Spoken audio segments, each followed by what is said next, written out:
Hey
everyone, my name is Dan Shimolinski. People like to call me Chimy, and you can too. I am a bassist, sound designer, and composer living in Los Angeles, and we are back checking out the latest from the woodwind family this week. This is the 1970 Baritone Sax. The Baritone Sax, or the Barry Sax, is definitely near and dear to my heart coming from a jazz background. It's such a quintessential member of the jazz big band sound, but also in its own right is a beautiful lyrical instrument. And as I play through these parts, I hope you will pick up on the lyricism in this beautifully sampled legato library, because it really, really sings and just sounds absolutely full and beautiful, and it's a joy to play. I think there's close to 80 different parts here, 40 individual articulations with 2 mic positions each, a close and a room. And we have 2 very strong legato parts, both a non-vibrato and vibrato. So I think we'll start there. I would love to just start with a legato close mic so you can get a feel for the instrument.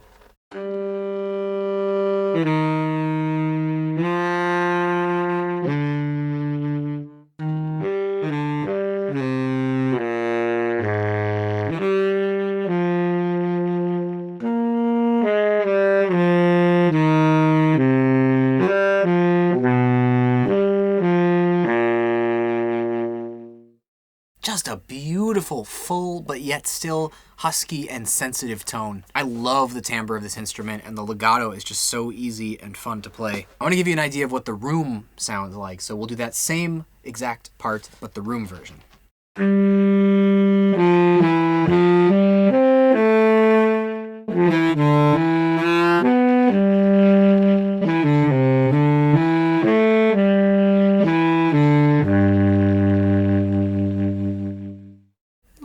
Beautiful. I'll head over to the vibrato part and show you that, of course, yes, you can do polyphonic chords with this library, and it sounds awesome.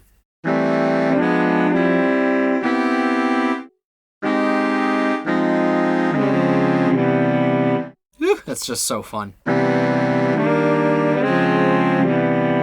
I love how each individual voice has its own legato connections. It's just super cool and so easy to do.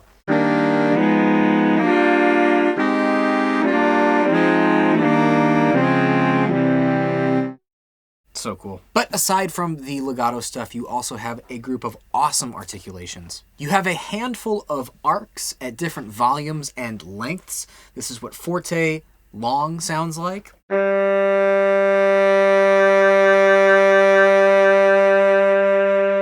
And then for contrast's sake, let's do a short piano arc.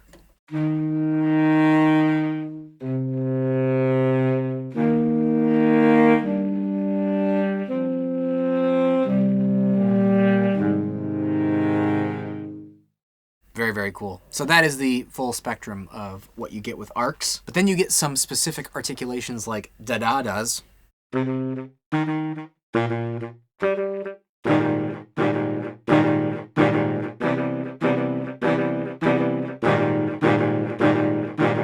So nice. So helpful. Da-da.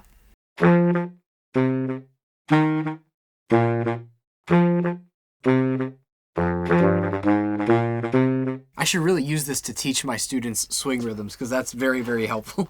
And then some flutter tongue as well. We'll check out the room mics on this one.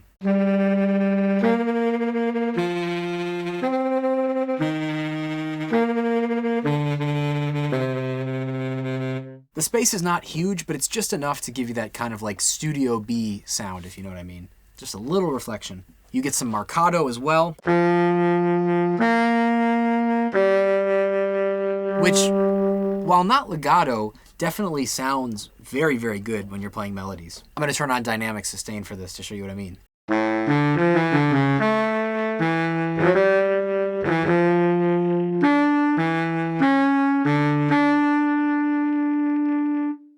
Beautiful. And then some runs, which are just always super, super useful. Different speeds, that's fast, this is slow. Going the opposite direction. And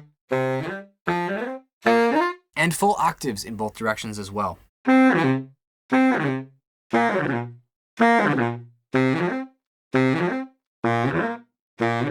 You get some scoops at various speeds. A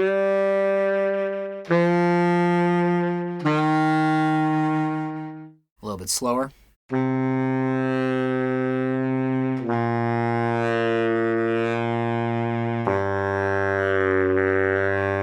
Oh yeah. And then some staccatos from just short to very short.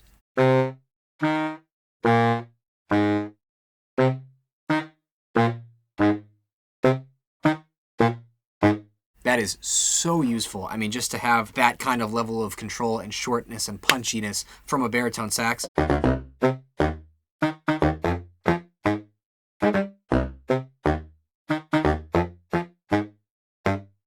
You know, you're definitely hearing baritone sax in a lot of pop music, more and more, believe it or not. Example that comes immediately to mind is probably Shake It Off, Taylor Swift, right?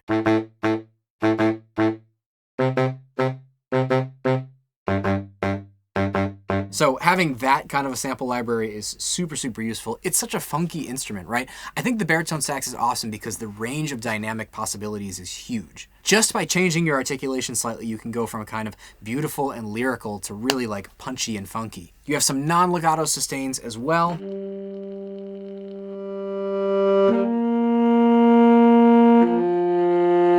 Which again, when paired with a good amount of envelope, maybe some room reverb, and your dynamic sustains on the mod wheel, really gives a legato vibe. And then some tremolos and trills.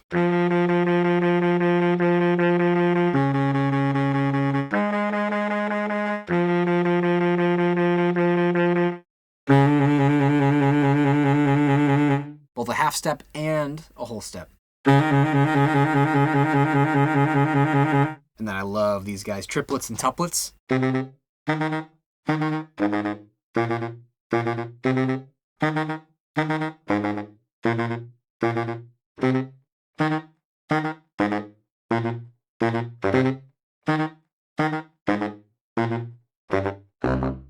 So that's a very quick rundown of all the parts that you get with the Barry sax, and let's head over to the program section to see this stuff in action.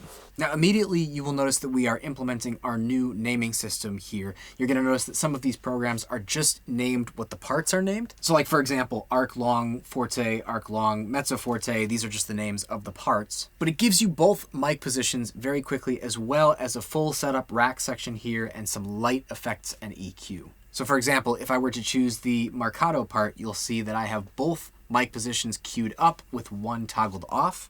So if I want to hear what the room sounds like, I can do that very quickly. You also get a little bit of mod wheel control. This is controlling one of the bands in the EQ as well as the overall volume. So it's giving you a little bit of dynamic control on the mod wheel.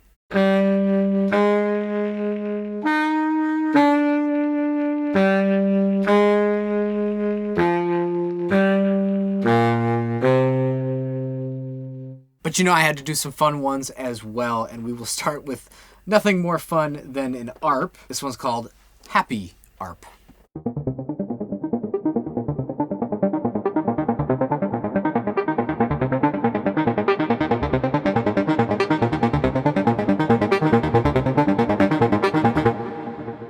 Taking advantage of the sequencer, a healthy amount of offset to kind of kill the attack of the note, and 2 layers of Barry sax here. Let's go back into the realm of the saxophone, the instrument itself, and check out Midnight Solo.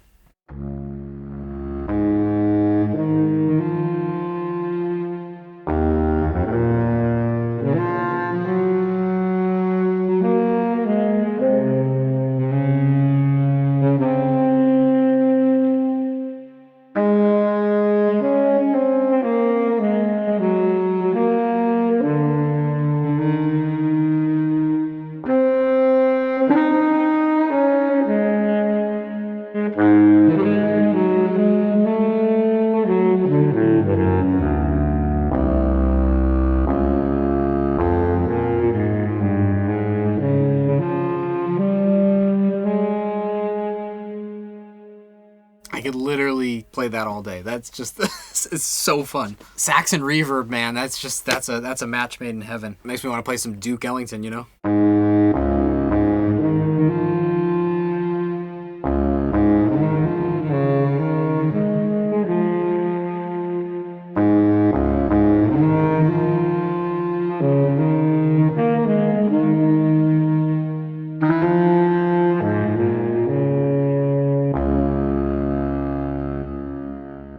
Pretty. Here's kind of a fun one called Modern Jazz Stab, and I've definitely been noticing kind of a move towards very stabby, kind of sussy chords in big band, modern jazz big band writing, and I really felt like these tuplets combined with this specific chord sounded very modern prog jazzy to me.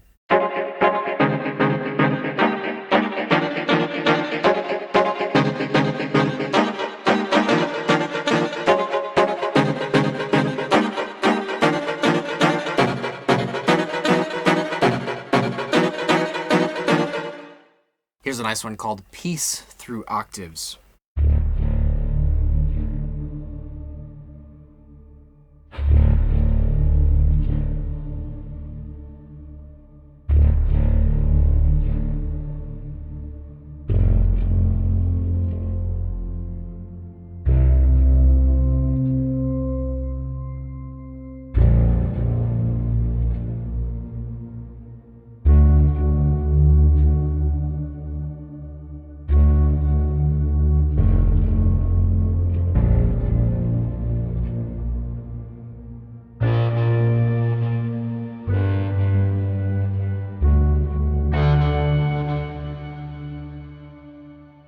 So tuning down the da-da-da articulation 2 octaves gives you this.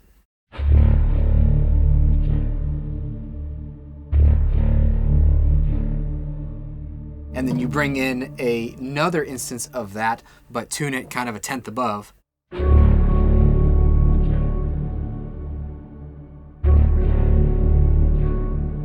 then put that whole wonderful creation through a shimmer reverb, and you got something real pretty and meditative.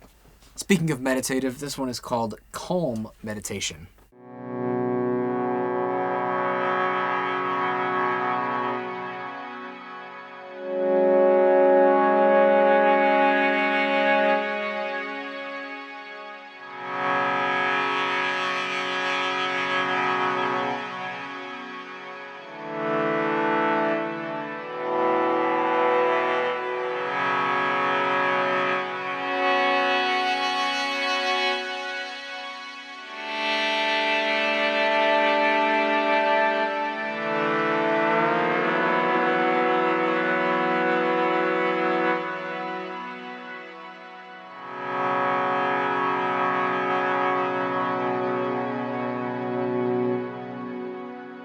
Just a beautiful 3-part chord there, utilizing the bandpass filter to kind of get that nasally motion. This is a woodwind instrument with a reed, so you can really capitalize on kind of the resonant, kind of almost inherent nasally overtones that come with a reed-based instrument. Had to do some dissonant trills because that's kind of a favorite go-to method for these kind of libraries.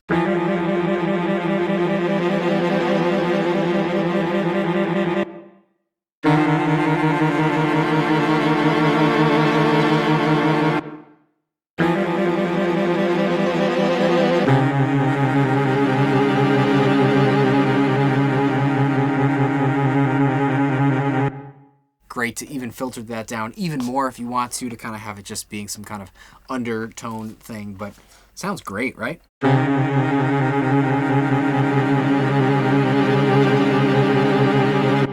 I like having the control of fading in those other 2 intervals. I don't even remember doing this one, chorus keys. Is it actually chorus keys? You know me, this is my zone. This is where I tend to go with most libraries, just to see if you can.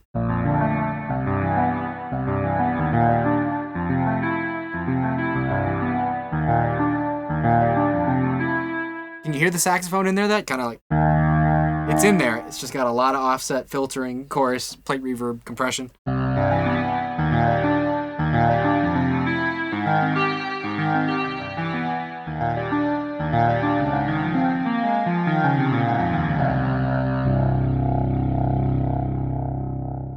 It's in there, I promise. If we take off all the effects, you will hear a offset baritone sax. So taking one of those arcs and really kind of nudging the offset almost to the end, so you're just getting that kind of vibrato waver at the very, very end, which is super, super useful. Put that through a ladder filter, chorus, plate reverb, and compression. Sounds very synthy. Okay, just one more synthy one and then we'll keep moving. This one's called Synth Bass and utilizes a lot of the similar techniques that I just described on the program before.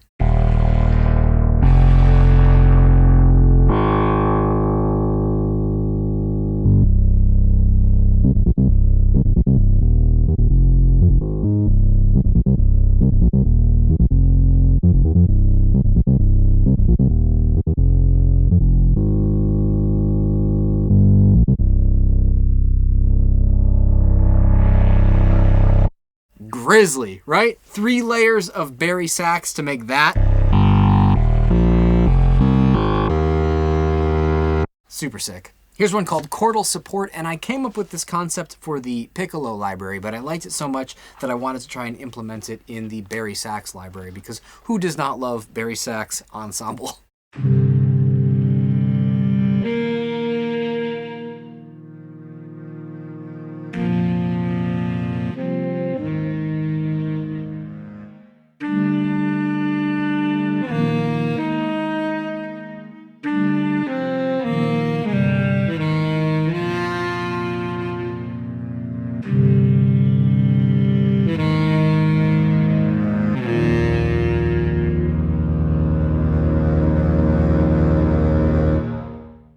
So that consists of 1 legato part and 3 arc parts, which you can kind of bring the volume in or out using the mod wheel. So if you want some kind of sustenance, a very lyrical top, but then just kind of more of a drone undertone chord, Chordal Support is the way. This one's called Lovely Sequence, and I'm just going to play this one for you and let you hear what it does on its own.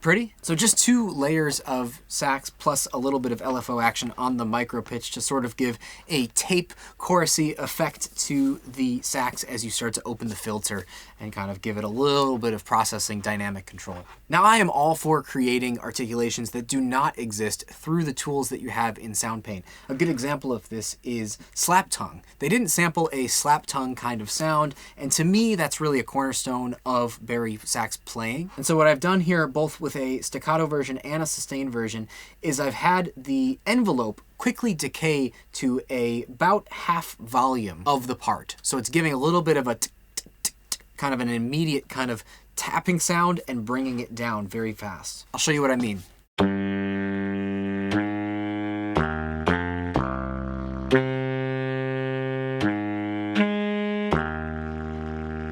And you can accentuate that even more with the mod wheel, which brings up some EQ bands that give you just a little more attack.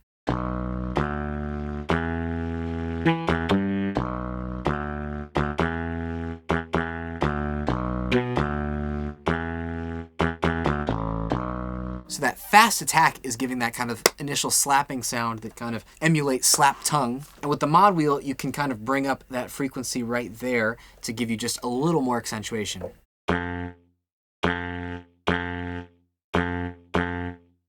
It's subtle, but it definitely helps it cut. And finally, I will go ahead and finish with this one, short and breathy, using the arc short piano phrase, close mic, and it's really, really lovely. I went ahead and made it even shorter with my envelope, as you can see right there.